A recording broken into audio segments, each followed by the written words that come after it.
Buenas tardes a todos, sean ustedes bienvenidos al Centro Universitario de Estudios Jurídicos, a este ciclo de conferencias intitulado El interés superior del menor y la alienación parental. Es un gusto recibirlos, mi nombre es Miguel Antonio Gutiérrez Huereca y fungiré como moderador en el desarrollo de las presentes conferencias. Este ejercicio académico que se desarrolla el día de hoy surge como una necesidad inminente de reflexionar sobre el ejercicio jurisdiccional que se da dentro de nuestro país, concretamente en los juzgados familiares de la Ciudad de México. Las expectativas que se han cifrado en los jueces en el siglo XXI son muchas, son muy altas las expectativas que tenemos. El legislador, al momento de llevar a cabo toda una serie de reformas en relación a los derechos humanos, concretamente aquella del 2011 en donde se incorporan precisamente a la Constitución, trae como resultado que el juez sea el último garante en efecto de los derechos de la familia, concretamente del niño. El protocolo para juzgar con perspectiva de género, publicado por la Suprema Corte de Justicia de la Nación, en muchas ocasiones se vuelve también letra muerta.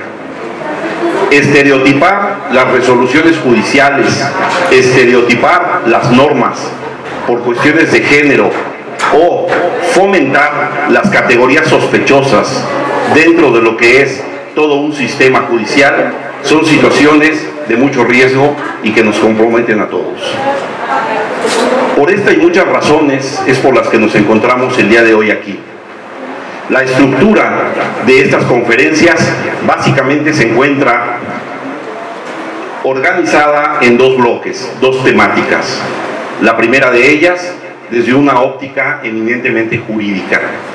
Nos encontramos en una universidad cuya especialidad precisamente es el derecho. Tenemos ponentes que son expertos en los temas que se van a desarrollar el día de hoy aquí. Y en un segundo bloque vamos a tener los comentarios y las experiencias de psicólogas que también de una manera sencilla, asequible, pero sin reduccionismos teóricos, por supuesto, nos compartirán su conocimiento. Esperamos que estas conferencias sean de mucho provecho para todos los que estamos aquí. Vamos a iniciar nuestro primer bloque con el maestro Juan Rabindranath Cisneros, rector del Centro Universitario de Estudios Jurídicos y profesor de la Facultad de Derecho, con la ponencia El interés superior del menor, análisis constitucional y de derechos humanos. Vamos a recibirlo.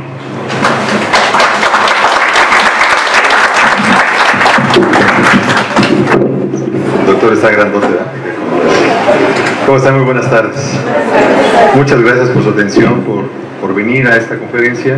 Inicialmente le íbamos a dar solamente al maestro Mauricio Campo y un servidor, pero lo bueno es que se hizo mucha expectativa, ¿no? Platicamos hace rato.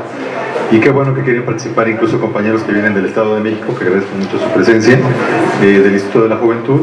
Y bueno, básicamente la temática que vamos a tener es platicar un poco en relación al tema jurídico. Yo voy a hablar del tema internacional y del tema nacional, desde el punto de vista jurídico, del interés superior del menor. Después van a hablar de lo que es ya la alienación parental, algunas experiencias que vamos a tener. En el segundo bloque viene la explicación de peritos expertas, ¿no?, en materia de psicología para los menores, y después van a hablar compañeros de diferentes asociaciones, ¿sí? El tema es que sea lo más objetivo posible y por razones de tiempo pues vamos a tratar de ser muy ágiles, ¿sí? La exposición es muy breve. Miren, los derechos humanos como normas básicas para vivir como seres humanos. Aquí, al final, quiero ver unas jurisprudencias que les quieren que vean, se vean un poquito mejor, en donde quiero que aterrizan en realidad lo que es el interés superior, ¿verdad? Que sería lo principal a definir.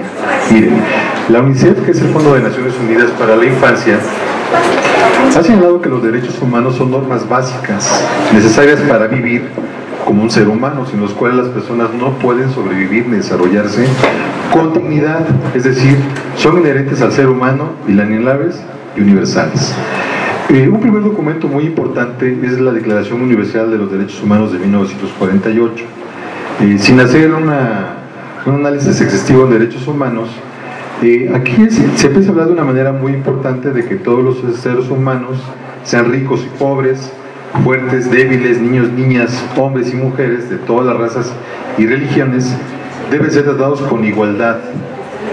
Es preciso respetar su valor universal como seres humanos, entendiéndose que todos somos iguales ante la ley. Aquí ya tenemos entonces la primera idea, ¿sí?, en relación al tema de la igualdad que debe de prevalecer entre todos, ¿sí?, hombres, mujeres, ricos, pobres, todos. Dentro de los instrumentos que tenemos muy importantes, tenemos precisamente la Declaración Universal de Derechos Humanos, y hay una convención muy importante que es la Convención de los Derechos del Niño, ¿sí? Esta se considera que son documentos importantes para responsabilizar al gobierno respecto a la protección y realización de los derechos de los individuos y de sus países. Entonces, en un primer lugar, tenemos que estas disposiciones internacionales obligan a los estados a respetar estos derechos. Ahora bien, en cuanto a la familia,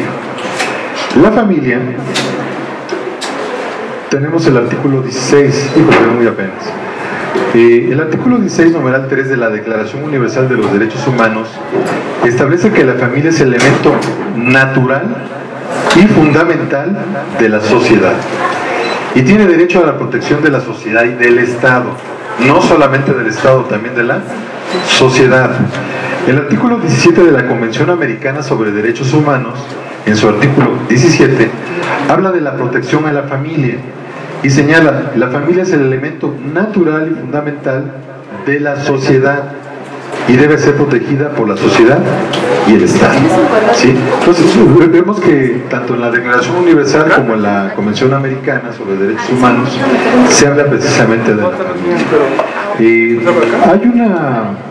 El Consejo de Derechos Humanos de la Organización de Naciones Unidas, en su 26º periodo de sesiones, señaló lo siguiente, dice: reafirmando que los estados tienen la responsabilidad primordial de promover y proteger los derechos humanos y las libertades fundamentales de todos los seres humanos, incluidas las mujeres, los niños y las personas de edad, reconociendo que la familia tiene la responsabilidad primordial en el cuidado y la protección de los niños, y que los niños, para el pleno y armonioso desarrollo de su personalidad, deben crecer en el seno de una familia y en un ambiente de felicidad, amor y comprensión.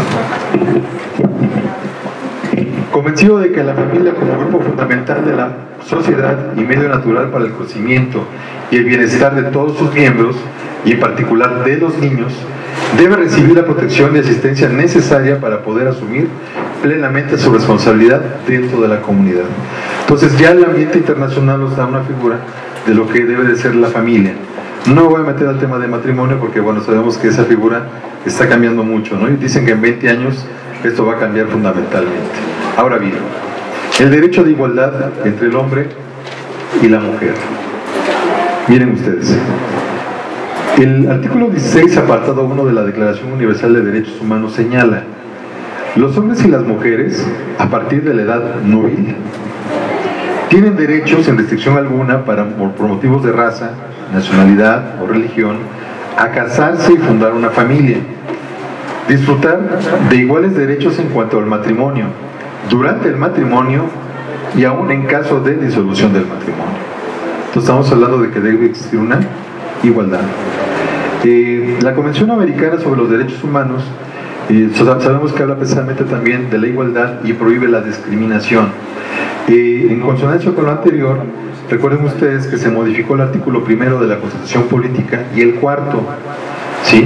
El artículo primero, como ustedes bien saben, dice que en los Estados Unidos mexicanos todas las personas gozarán de los derechos humanos reconocidos por la Constitución y en los tratados internacionales de los que México sea parte, así como de las garantías para su protección. Pues bien, México es obligatorio para nuestro país la Convención Americana sobre Derechos Humanos y la Convención sobre los Derechos del Niño. En este mismo sentido, se abre el artículo primero que queda prohibida toda discriminación motivada por origen étnico o nacional, de género, la edad, las discapacidades, la condición social, las condiciones de salud, la religión, las opiniones, las preferencias sexuales, el estado civil o cualquier otra que atente contra la dignidad humana y tenga por objeto anular o menoscabar los derechos y libertades de las personas. Ahora bien, el artículo cuarto, que es un artículo muy importante en nuestra materia, dice que el varón y la mujer son iguales ante la ley. Este protegerá, se refiere al Estado, la organización y el desarrollo de la familia. ¿Sí? Entonces, aquí es donde vamos encontrando nosotros la legislación constitucional que nos habla precisamente de esa igualdad que debe existir entre el hombre y la mujer, sobre todo en temas de familia. Ahora bien, como ustedes saben, la Suprema Corte de Justicia de la Nación ha emitido diferentes tesis que interpretan esos artículos constitucionales. Uno muy importante habla de la guardia y custodia de los menores de edad y habla, bueno, del Código Civil del Estado de México. Dice, interpretado a la luz del interés superior del menor y del principio de igualdad previstos en la Constitución Política de los Estados Unidos Mexicanos. En el caso del Estado de México, hay una disposición que dice que los niños tienen que estar con su madre hasta los 10 años. En el caso del Distrito Federal, bueno, de la Ciudad de México habla de los 12, no recuerdo. Bueno, este artículo no dice que sea inconstitucional la disposición, ¿no? Fue una primera tesis que apareció.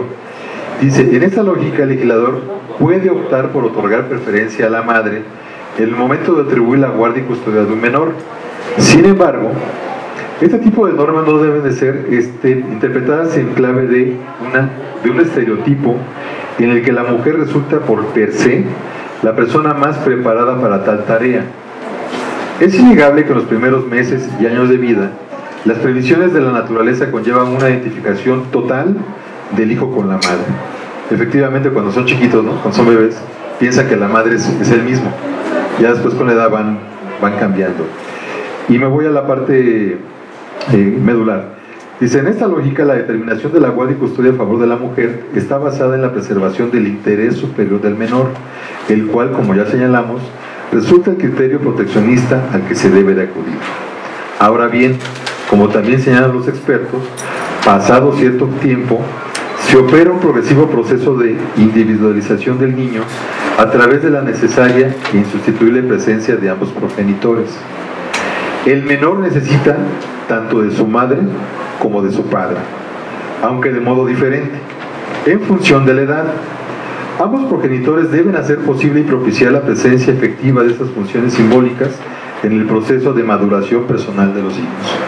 Van a ver más adelante con los psicólogos cuáles son las consecuencias graves de no permitir la convivencia del uno del otro con el menor. Sí, pero bueno, ya a nivel de la jurisprudencia se empiezan a establecer esos principios.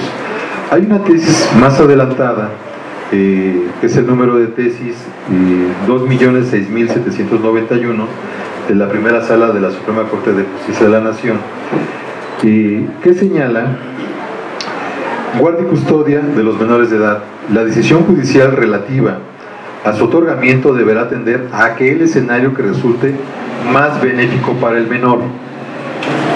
Dice, no existe en nuestro ordenamiento jurídico una suerte de presunción de idoneidad absoluta que juzgue a favor de alguno de los progenitores, pues en principio tanto el padre como la madre están igualmente capacitados para atender de modo conveniente a los hijos. Lo anterior significa que la decisión judicial al respecto no solo deberá atender a aquel escenario que resulte menos perjudicial para el menor, sino por el contrario deberá buscar una solución estable, justa y equitativa que resulte lo más benéfico para éste. Así las cosas, el juez habrá de valorar las especiales circunstancias que concurran en cada progenitor. y determinar cuál es el ambiente más propicio para el desarrollo integral de la personalidad del menor.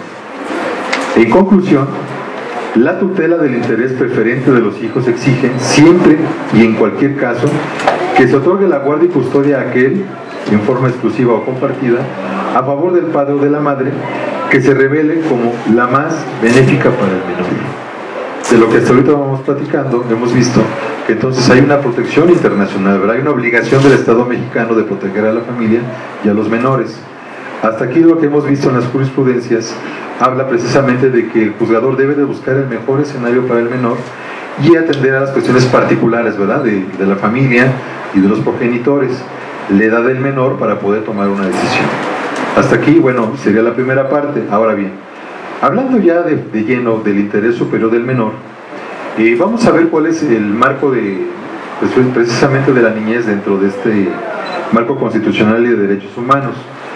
Como platicábamos el 10 de junio de 2011, hubo una reforma al artículo primero constitucional, bueno, diferentes artículos, pero fundamentalmente habla de los derechos humanos, de la interpretación que mayor favorezca al individuo, ¿no?, el principio pro homine, y derivado de lo anterior, se habla precisamente de la Convención sobre los Derechos Humanos, aprobada por el Senado el 31 de junio de 1990, Convención sobre los Derechos del Niño, y se publicó el 25 de enero del año 1991, mismo que originó las modificaciones al artículo 4 constitucional el 7 de abril del año 2000 y el 12 de octubre de 2001. Entonces vemos que esas modificaciones realmente son muy recientes, ¿sí? Estamos bregando pues en el sentido de cambiar el sentido de la manera de ver este tipo de asuntos. En cuanto a la Convención sobre los Derechos del Niño, establece que es preciso convertir en realidad para los niños y niñas que desarrollen su pleno potencial y no sufran a causa de hambre, la necesidad, el abandono y los malos tratos. Refleja una nueva visión sobre la infancia. Los niños y niñas no son propiedad de sus familias, ni tampoco son objetos indefensos de la caridad, así lo señala el preámbulo. Son seres humanos y son también los titulares de sus derechos propios. El artículo 17 de la Convención sobre los Derechos del Niño habla de la protección a la familia y dice en el numeral 4: los Estados partes deberán tomar medidas apropiadas para asegurar la igualdad de derechos y la adecuada equivalencia de responsabilidad de los cónyuges en cuanto al matrimonio, durante el matrimonio y en caso de disolución del mismo. En caso de disolución se adoptarán disposiciones que aseguren la protección necesaria de los niños sobre la base única del interés superior del niño. En consonancia con esto, el artículo 4 constitucional habla precisamente del interés superior del menor. Y aquí, por razones de tiempo, disculpe que vaya tan rápido, pues si no le doy intervención a los compañeros, hay bastantes tesis que hablan que este interés debe atender a lo siguiente. Me refiero a la tesis de jurisprudencia 2.006.593. Y dice: interés superior del menor, su configuración como concepto jurídico indeterminado y criterios para su aplicación en caso concreto. A ver, te explico. Empieza diciendo que si queremos darle un concepto, una definición al interés superior del menor, va a ser muy difícil. Reconoce la Corte que es un concepto jurídico indeterminado, ¿no? Es difícil de determinar. Sin embargo, da ciertas orientaciones de cómo se debe de determinar. Y dice esta tesis: primero, el juez debe decidir atendiendo a las circunstancias personales y familiares y valorar lo siguiente. Inciso A: se debe satisfacer por el medio más idóneo las necesidades materiales básicas y vitales del menor y la de tipo espiritual, afectivas y educacionales. B: se deberá atender los deseos, sentimientos y opiniones del menor, siempre que sean compatibles con lo anterior o interpretados de acuerdo con su personal madurez y discernimiento.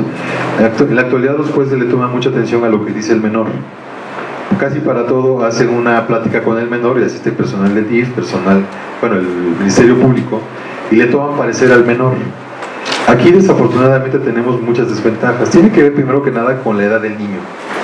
Si es un niño de 4 años, 5 años que no ve a su madre y de repente la ve, claro que se va a querer con la madre, ¿verdad? Si es un niño más grande podemos tener el problema de que el niño a lo mejor ya esté más manipulado. ¿verdad? Que es donde tenemos ahí diferentes problemas. El problema es que tomar una decisión con base solamente en lo que quiere el niño no es una solución correcta. Se tiene que atender a la primera regla, que es lo que mayor le beneficia, ¿verdad? Y la C, se debe mantener, si es posible, el statu quo material y espiritual del menor y atender a la incidencia de que toda alteración del mismo pueda tener en su personalidad y para su futuro. No tenemos que cambiarlo constantemente de escenario para evitar que esté cambiando de escuelas, de lugares donde vive, de sus amiguitos, ¿sí me entienden? O sea, es un problema que el juez tiene que ponderar a fin de tener una decisión en donde el menos afectado sea el menor.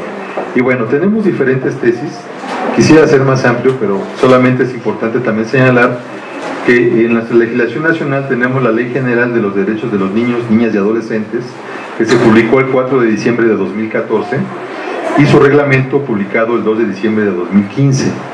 Para el Distrito Federal tenemos la Ley de los Derechos de Niñas, Niños y Adolescentes de la Ciudad de México, publicado en la Gaceta Oficial el 12 de noviembre de 2015. No se preocupen, este material lo vamos a subir para que lo puedan ver. Y por último, mi última parte de exposición se refiere al derecho del menor a vivir con sus padres. Es importante ver que la Declaración sobre los Derechos del Niño habla que los Estados partes se comprometen a respetar el derecho de los niños a preservar su identidad, incluidos la nacionalidad, el nombre y las relaciones familiares. El artículo 9, que es un artículo muy importante, sigo hablando de la Declaración del Niño, los Estados partes velarán porque el niño no sea separado de sus padres contra voluntad de estos. El apartado 3, fíjense bien, los Estados partes respetarán el derecho del niño que esté separado de uno o ambos padres a mantener relaciones personales y contacto directo con ambos padres de manera regular, salvo si ello es contrario al interés superior de ellos. Fíjense que está ya dispuesto.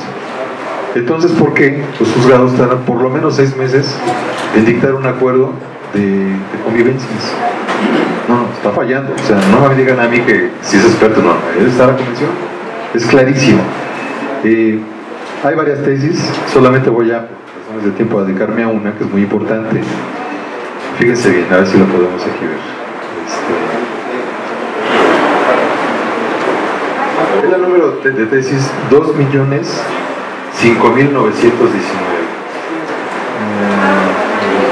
Es esta, ¿sí? Sí. A ver, déjame ver si la puedo. ¿No me ayudas?